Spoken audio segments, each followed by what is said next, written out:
선을 행하는 각 사람에게는 영광과 존귀와 평강이 있으리라 말씀하십니다. 선을 행한다는 것은 단순히 윤리적으로 도덕적으로 착한 일을 하는 것이 아니라 행한다는 것은 예수 그리스도께서 내 안에 계셔서 주님이 나를 주장하여 사는 것을 선하다라고 말할 수 있습니다. 우리의 삶이 예수 그리스도께서 주장하는 삶이 되게 하여 주시옵소서. 예수님 이름으로 기도드리옵나이다. 아멘.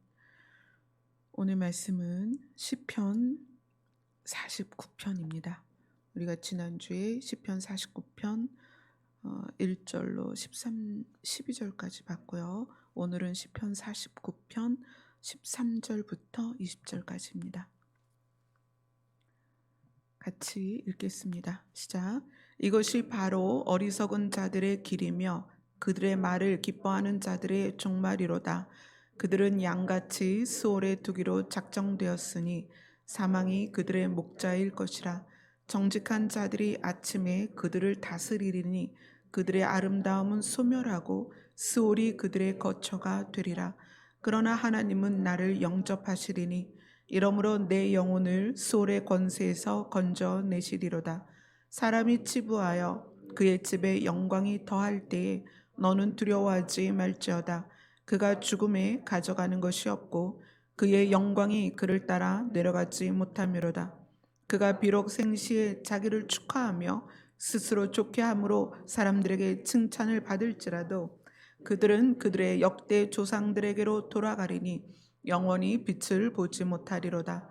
존귀하나 깨닫지 못하는 사람은 멸망하는 짐승 같도다. 아멘.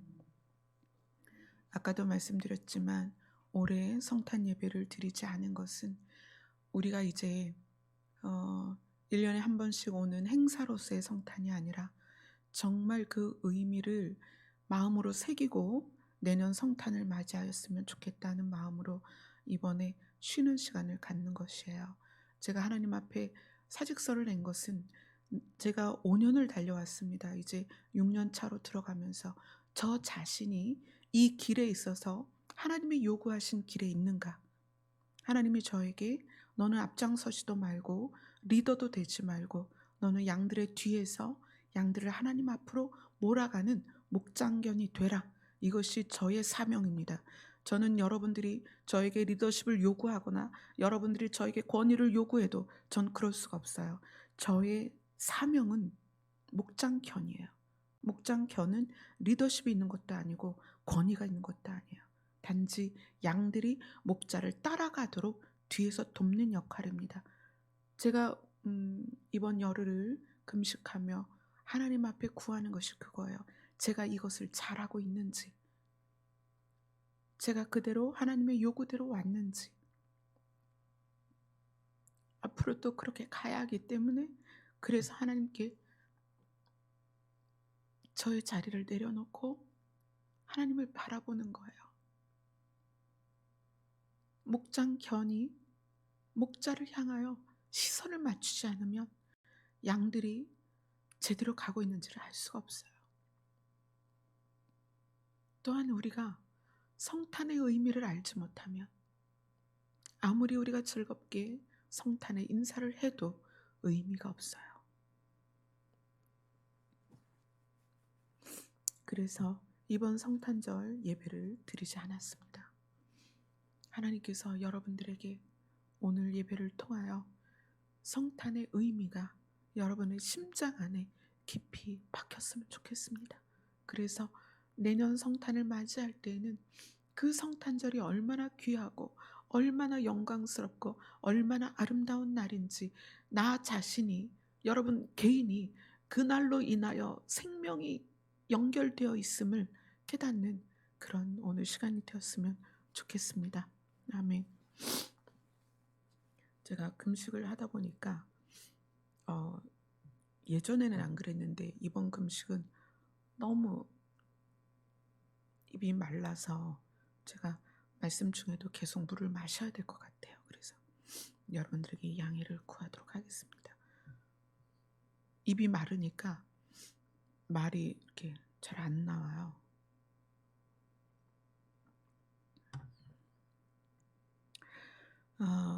시편 49편에 이 시를 지은 시편 기자는 명확하게 하나님이 무엇을 원하는지를 아는 사람이었습니다.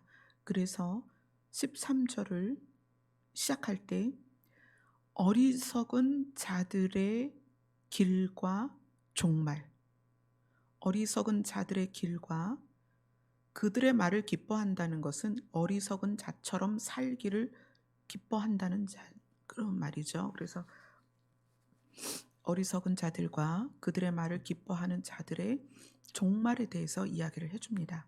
그들의 종말이 어떠하냐? 14절을 같이 읽겠습니다. 시작. 그들은 양같이 수월에 두기로 작정되었으니 사망이 그들의 목자일 것이라. 정직한 자들이 아침에 그들을 다스리리니 그들의 아름다움은 소멸하고 수월이 그들의 거처가 되리라. 이 시편 기자는 다른 시들을 통해서 무엇에 대한 개념이 있냐면 양과 목자에 대한 개념이 있는 거예요. 물론 이스라엘이 목축업을 하니까 양과 목자에 대한 개념을 다들 가지고 있지만 특별히 이 시편 기자는 다윗으로부터 양과 목자의 개념을 명확히 알고 있었어요. 그래서 어리석은 자들이 또 그들의 말을 기뻐해서 어리석은 자들처럼 살기를 원하는 자들을 양으로 비유하고 그 다음에 목자를 두었는데 그 양들이 목자를 따라가면서 그 양은 어디로 들어가냐면 스올로 들어간다.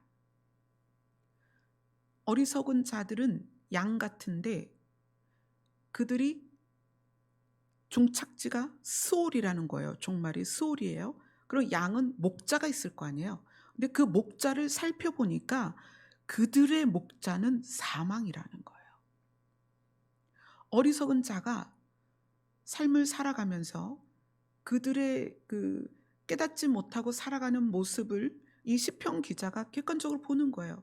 아, 저들은 참 양 같은데 어떤 양이냐면 이끌림을 받는 양이에요. 양은 자기가 목적한 곳으로 가는 것이 아니라 이끄는 것이 그 목자가 이끄는 대로 가기 때문에 저들은 양 같은데 저들의 종착지, 종말은 스올이다. 여기서 스올은 유대인들이 말하는 스올은 이제 죽은 사람들, 그게 선한 사람이든 악한 사람이든 죽은 자들은 스올에 갔다가 하나님께서 천국으로 보내든 지옥으로 보내든 이렇게 한다는 그런 중간 지점적인 개념이 있지만 신약 성경에 와서 스올은 어떤 개념이냐면 지옥의 개념이에요. 스올은 지옥을 말합니다. 근데 저들 양이 결국은 스올로 들어가는데 그 양을 인도하는 목자를 가만히 봤더니 그 목자가 사망이라는 거예요. 그래서 그들이 어떻게 아름다움이 소멸되고 스올이 그들의 거처가 될 거라는 것을 이 시편 기자는 깨닫고 그것을 사람들에게 이야기를 해줍니다. 너희가 볼 때는 부러울 수 있어. 너희가 볼 때는 대단한 사람일 수 있어. 그러나 그들이 사망을 쫓아가기 때문에 그들의 결론은 스올이다. 이렇게 이야기를 하는 거예요. 그리고 나서 시편 기자가 그러나 하나님은 나를 영접하시리니 이렇게 이야기를 해요. 자, 이 시편 기자가 깨달은 하나님과 자기의 관계를 시편 23편을 통해서 한번 보겠습니다.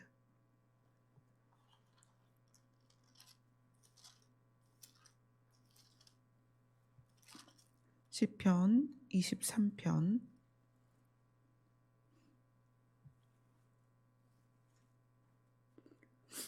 시편 23편은 다윗의 시입니다. 같이 읽겠습니다. 시작. 여호와는 나의 목자시니 내게 부족함이 없으리로다. 그가 나를 푸른 풀밭에 누이시며 쉴 만한 물가로 인도하시는도다.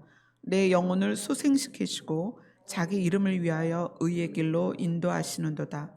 내가 사망의 음침한 골짜기로 다닐지라도 해를 두려워하지 않을 것은 주께서 나와 함께 하심이라.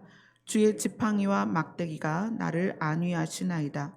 주께서 내 원수의 목전에서 내게 상을 차려주시고 기름을 내 머리에 부으셨으니 내 잔이 넘치나이다.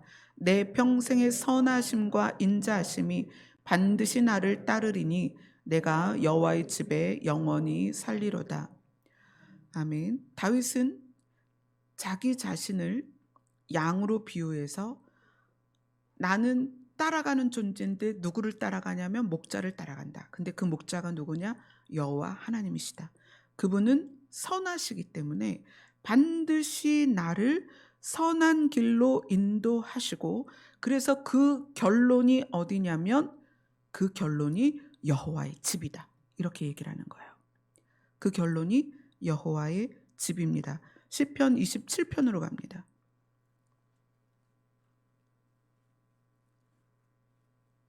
시편 27편 1절입니다.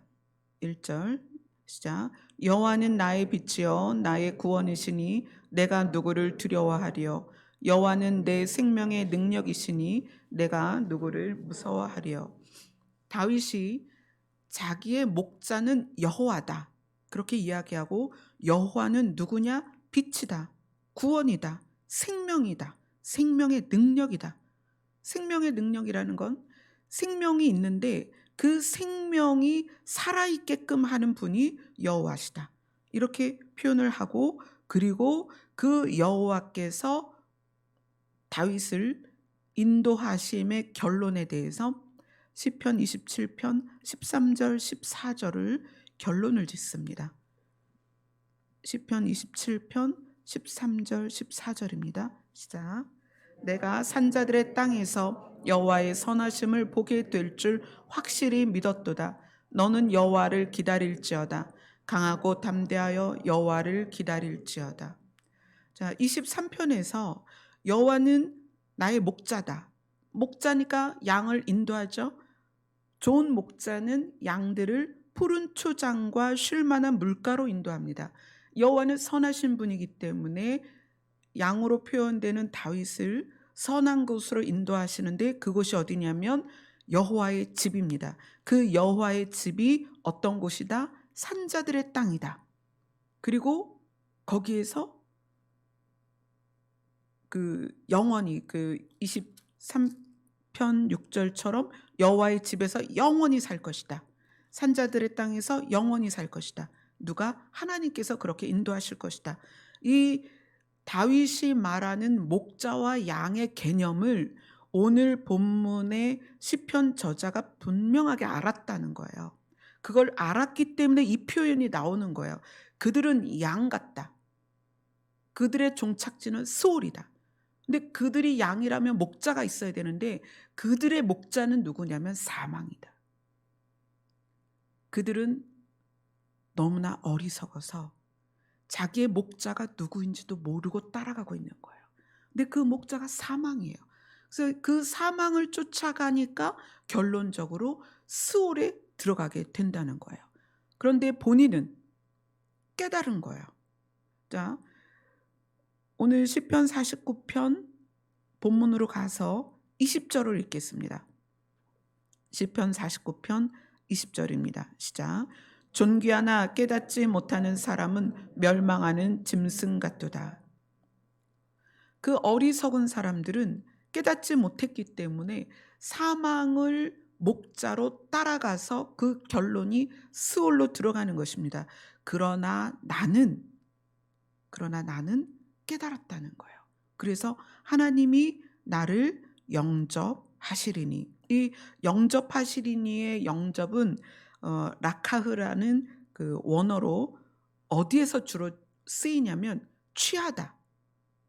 그러니까 영접하다 그러면 우리가 이렇게 맞아들이는 느낌이잖아요. 그래서 대부분은 취하다, 데리고 오다, 받아들이다 이런 뜻이에요. 근데 이 영접하다라는 것이 똑같은 원어로 어디에 쓰이는지 보겠습니다. 창세기 5장으로 갑니다.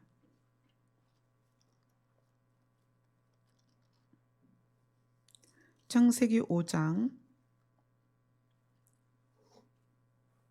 24절입니다.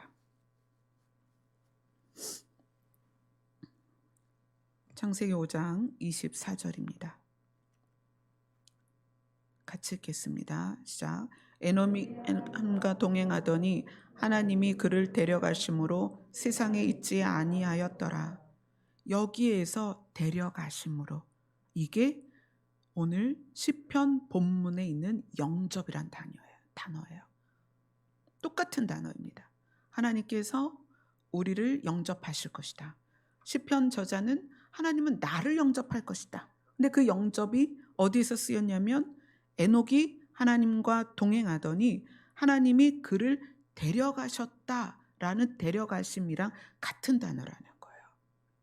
그래서 시편 저자의 영접이라는 것은 우리에게는 굉장히 큰 의미가 있는 단어라는 거예요. 자, 이 부분하고 또 어디에 나오냐면 열왕기 하로 갑니다.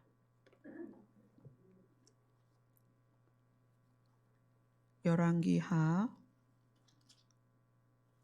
2장으로 갑니다.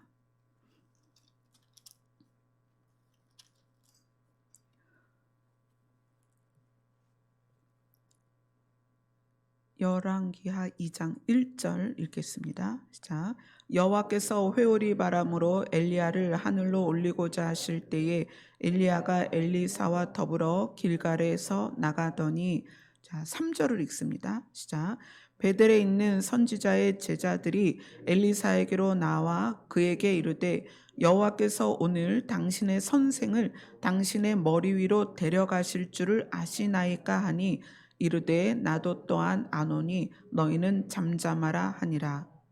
3절에서 여호와께서 오늘 당신의 선생을, 누구예요? 엘리야를 당신의 머리 위로, 누구? 엘리사의 머리 위로 데려가실 줄을 아시나이까.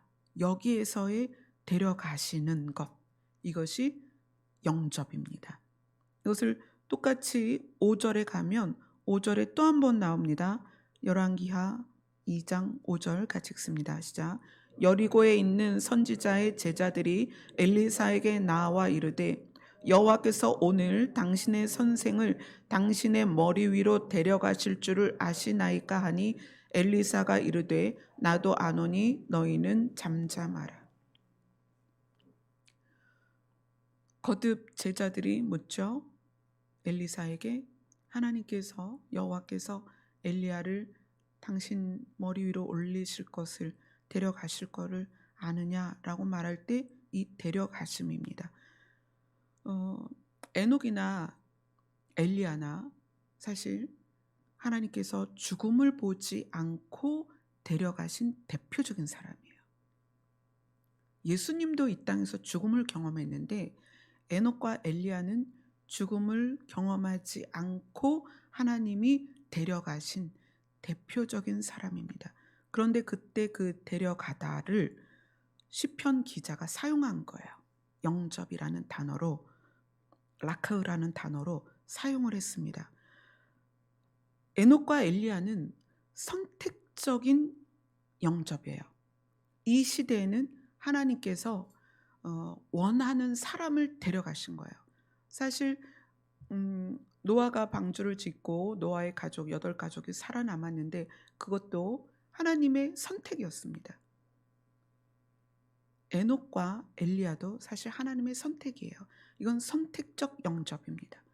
이거는 누구도 나는 왜 그렇게 안 데려가세요 할 수가 없는 거예요. 이때까지는 하나님께서 기준을 두시지 않았기 때문에 선택적 영접이라는 거예요. 하나님이 선택해서 영접하셨다는 거예요.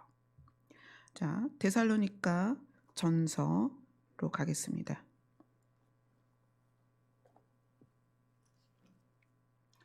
데살로니가 전서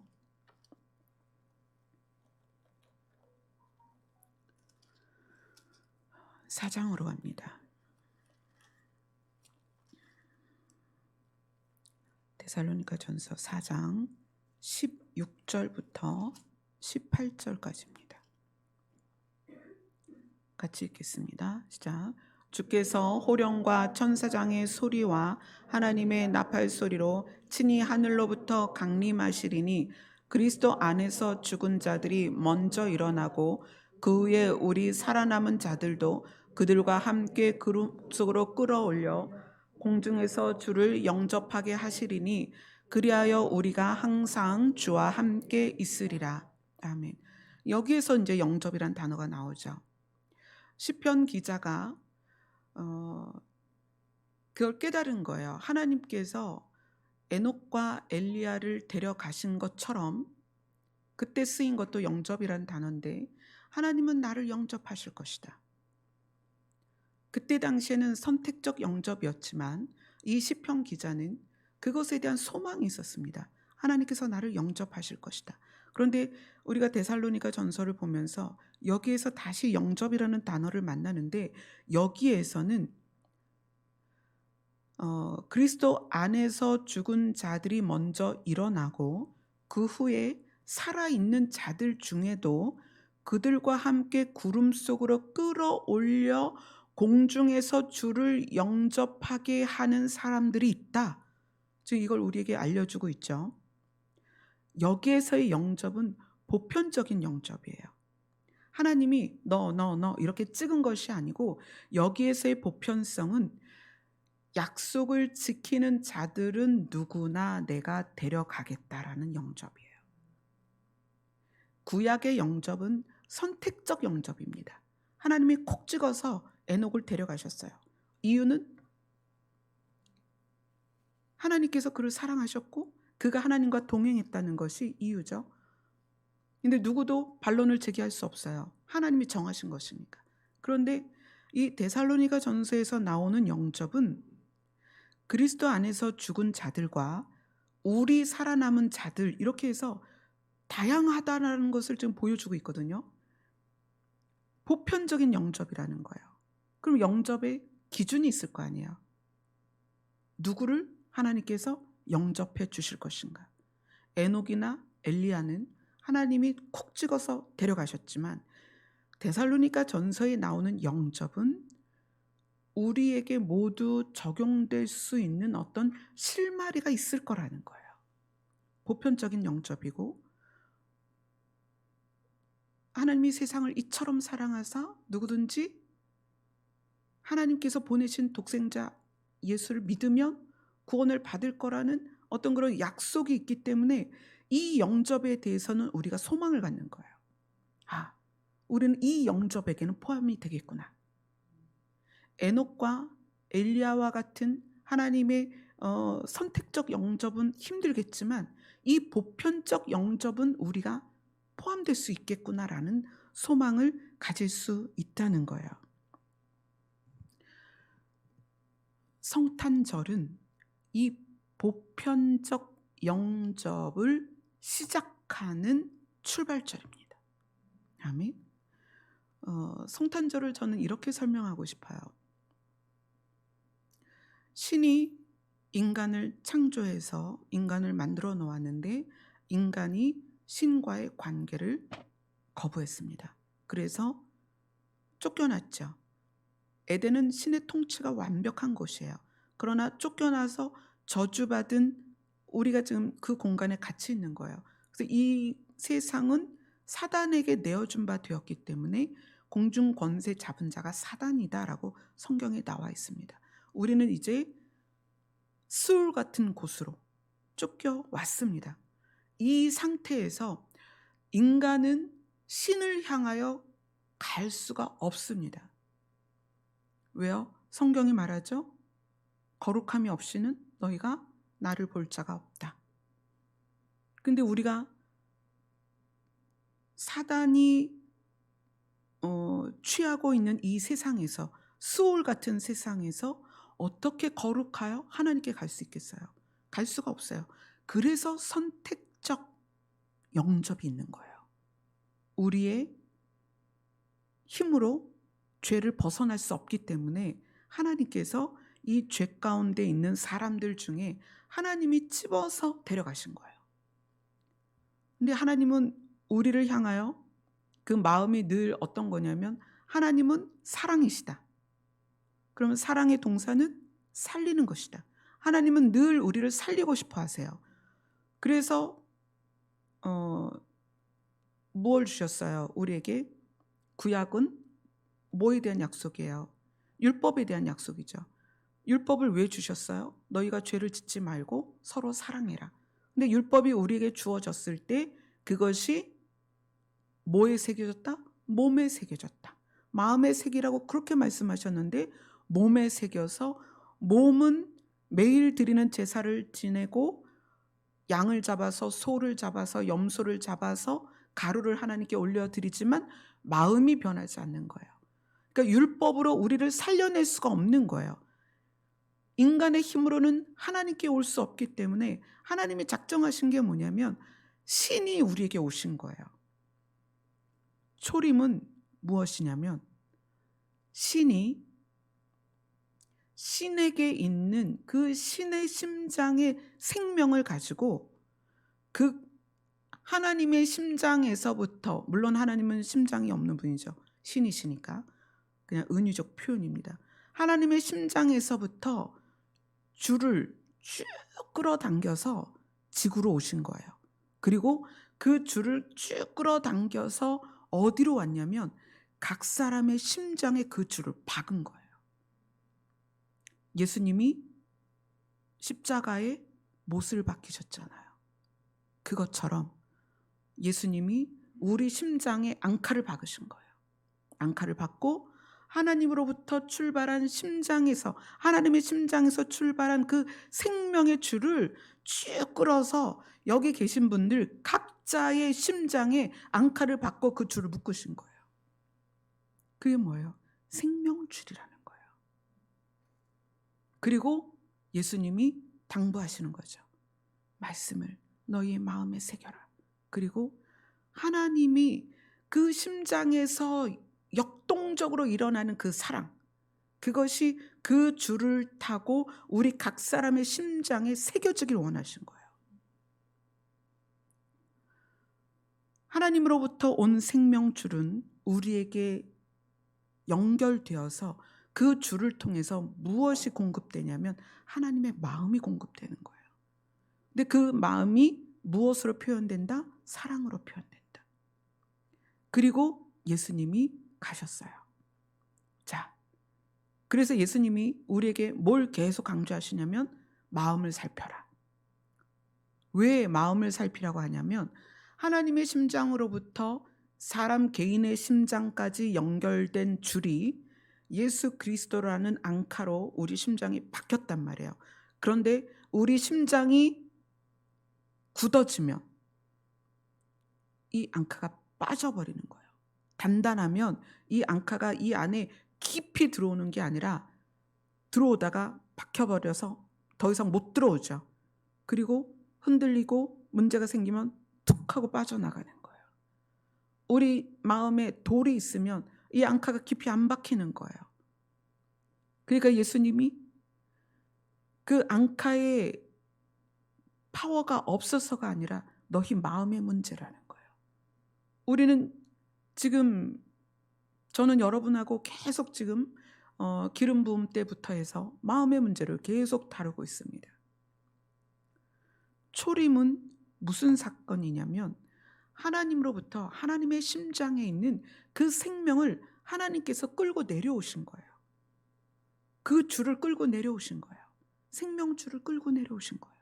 그리고 자기 자신이 앙카가 되어서 우리 심장에 자기 자신을 받고 그 생명의 줄을 연결한 거예요.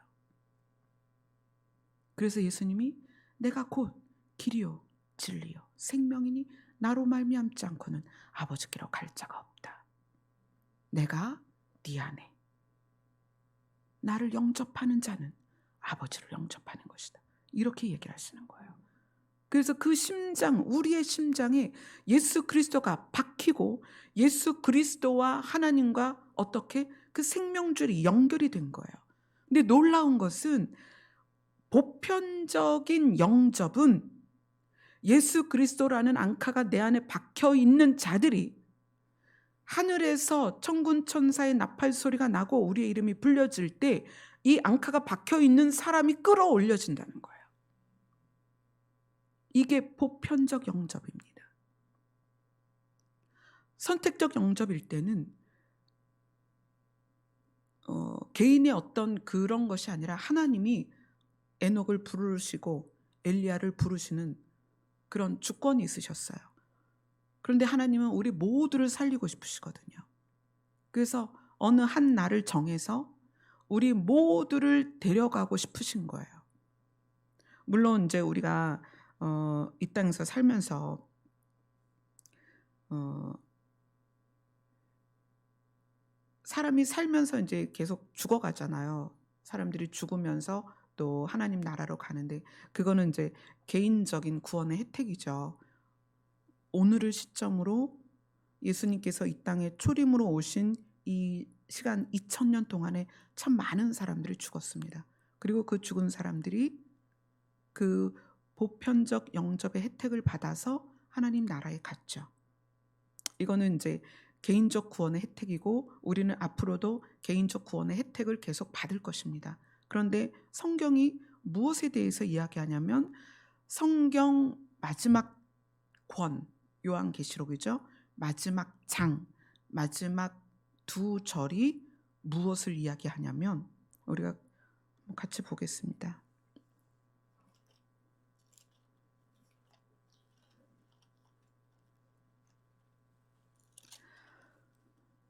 계시록 22장이 마지막 장입니다.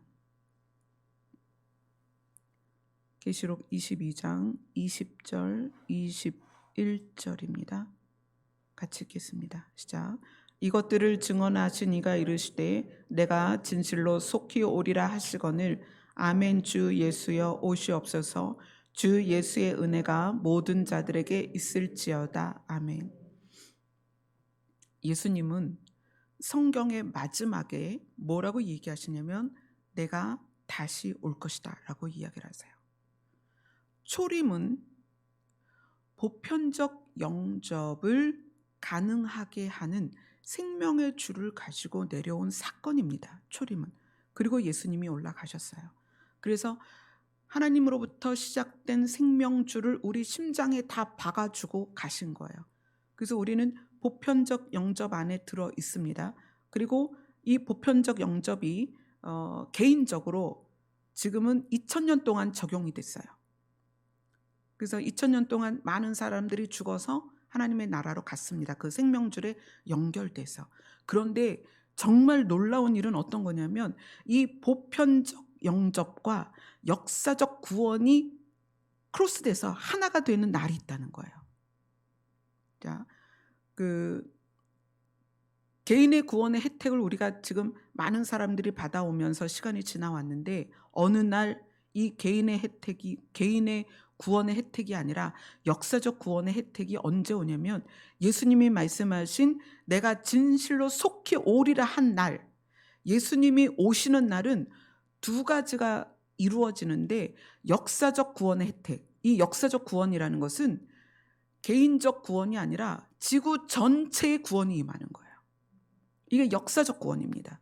히스토리, 역사 안에 우리 개인이 죽는 것은 역사를 움직이지 않아요. 그러나 예수님이 오시는 날은 개인의 구원이 아니라 역사적 구원인 거예요. 역사적 구원. 그래서 우리가 지금까지 살아온 이 지구의 역사의 한 획을 긋는 날입니다. 그날이 예수님께서 이 계시록 마지막에 말씀하신 내가 진실로 속히 오리라 그 날, 이거는 여러 날이 아닙니다. 한 날입니다. 예수님은 그날 속히 오리라 한 약속을 지키시고 우리 앞에 나타나실 것입니다. 그날 역사적 구원이 있다는 거예요.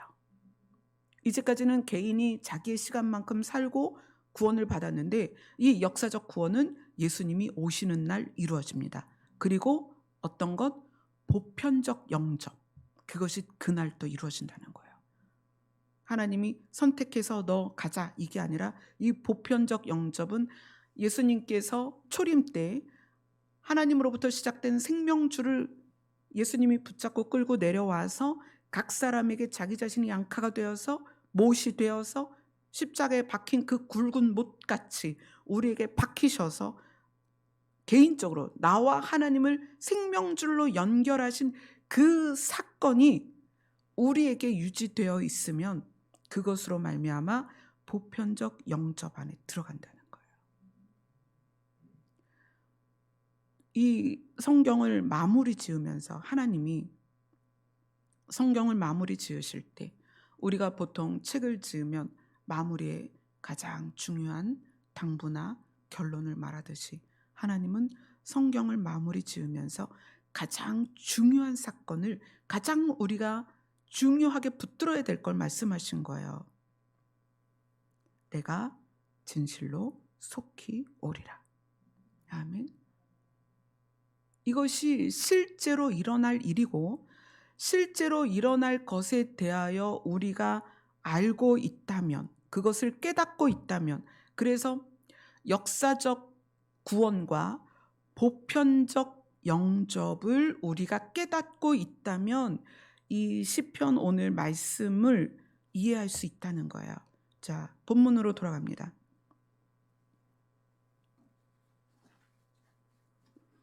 시편 49편 15절부터 19절까지입니다. 같이 읽겠습니다. 시작. 그러나 하나님은 나를 영접하시리니 이러므로 내 영혼을 수올의 권세에서 건져내시리로다. 사람이 치부하여 그의 집에 영광이 더할 때에 너는 두려워하지 말지어다. 그가 죽음에 가져가는 것이 없고 그의 영광이 그를 따라 내려가지 못함이로다. 그가 비록 생시에 자기를 축하하며 스스로 좋게 함으로 사람들에게 칭찬을 받을지라도 그들은 그들의 역대 조상들에게로 돌아가리니 영원히 빛을 보지 못하리로다. 네, 그들은 누구냐면 어리석어서 생명이 하나님께로부터 오는 것을 모르고 본인이 치부하여 부를 쌓아서 영광을 쌓아서 사람들에게 축하받고 자기를 높이는 것이 자기를 잘 사는 거라고 생각하는 그들이 그렇게 생각하는 조상들과 똑같이 빛이 없는 곳으로 들어갈 거라는 거예요. 그것을 시편 기자는 소울이다 표현했습니다. 그것이 다른 성경에서는 지옥이다 이렇게 이야기를 합니다. 지금도 마찬가지입니다. 우리가 왜 자꾸 마음의 문제를 다루냐면 하나님께서 초림 때에 하나님께로부터 생명줄을 끄잡아서 가지고 내려와서 사람들에게 자기 자신을 앙카로 해서 박았지만 사람들이 마음이 어떻게 시편 기자가 목자가 사망이다 말했는데 욕심이 잉태한 즉 죄를 낳고 죄가 장성한 즉 사망이 되는 거예요. 사람 안에 욕심이 생기면 그 욕심은 누구를 보게 하냐면 나를 보게 하는 거예요.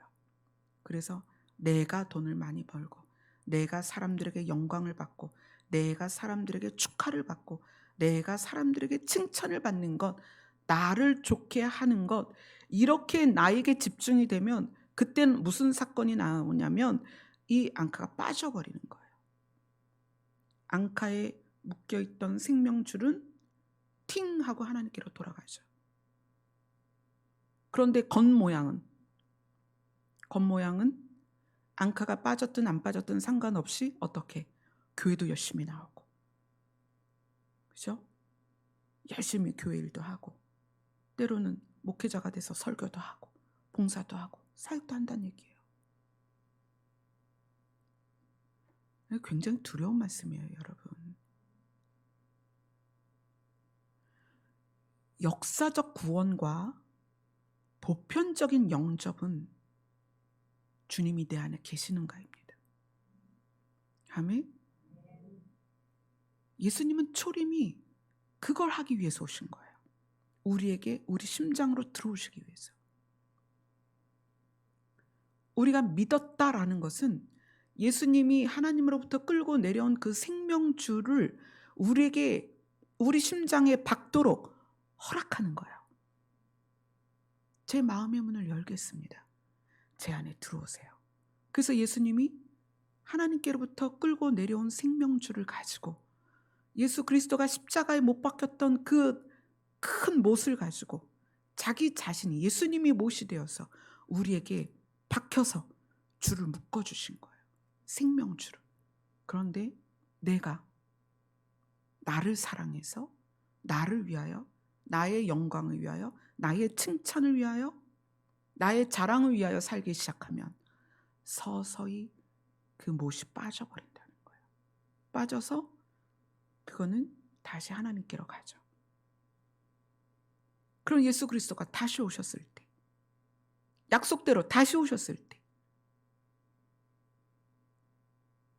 우리는 주님과 관계가 없는 거예요. 빠져버렸으니까. 줄이 빠져버렸으니까. 코로나 사태를 우리가 겪으면서 여러분들 명심하셔야 됩니다. 주님 정말 금방 오십니다. 그분 오시는 날은 하나님만 아세요. 누구도 알 수 없어요. 계산으로 알아맞힐 수도 없어요. 그러나 이 시대가 그걸 말하고 있습니다. 너무나 악한 세대이기 때문에, 너무나 하나님을 두려워하지 않고 하나님을 대적하는 세대이기 때문에 이 시대에서 우리를 살리기 위해서 예수님이 오실 거라는 거예요. 우리 데살로니가 전서를 다시 한번 보고 마치도록 하겠습니다. 데살로니가 전서 5장 1절로 10절입니다. 데살로니가 전서 5장 1절로 10절 같이 읽겠습니다. 시작.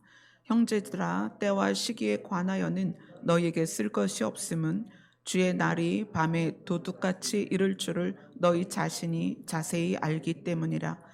그들이 평안하다 안전하다 할 그때에 임신한 여자에게 해산의 고통이 이름과 같이 멸망이 갑자기 그들에게 이르리니 결코 피하지 못하리라.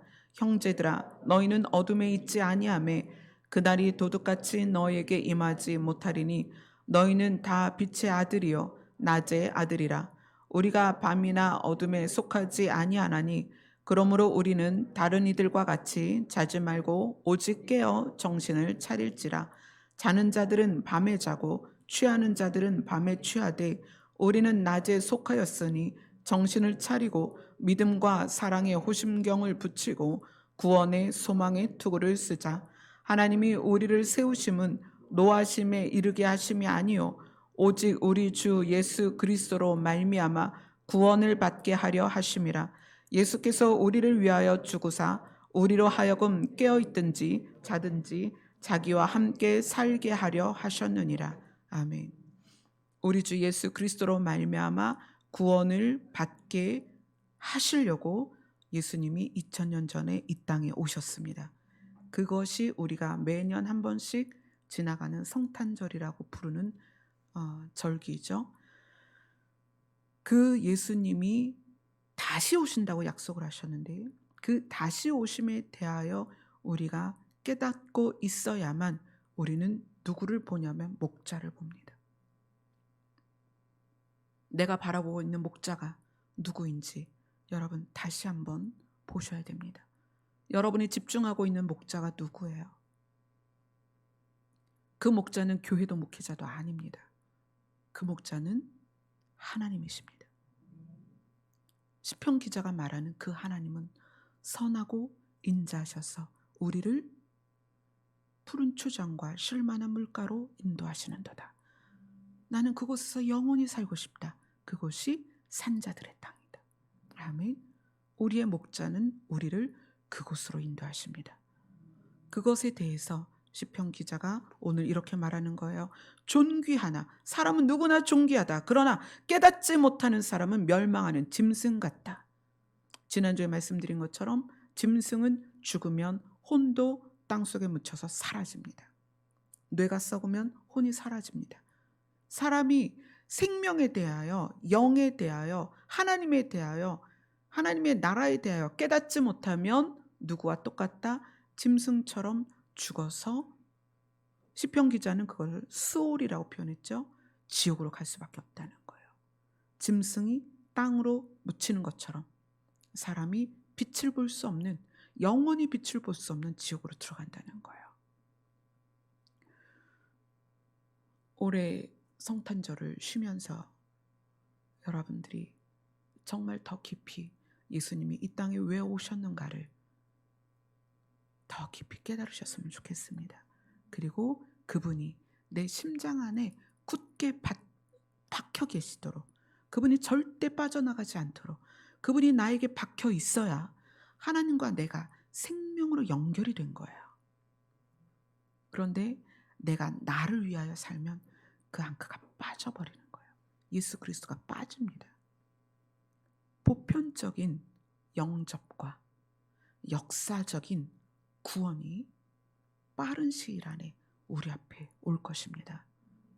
여러분들이 정말 자지 말고 깨어서 나의 목자를 향하여 시선을 두고 목자가 어디로 가든지 따라가는 여러분들 되셨으면 좋겠습니다. 아멘. 아멘. 우리 찬송가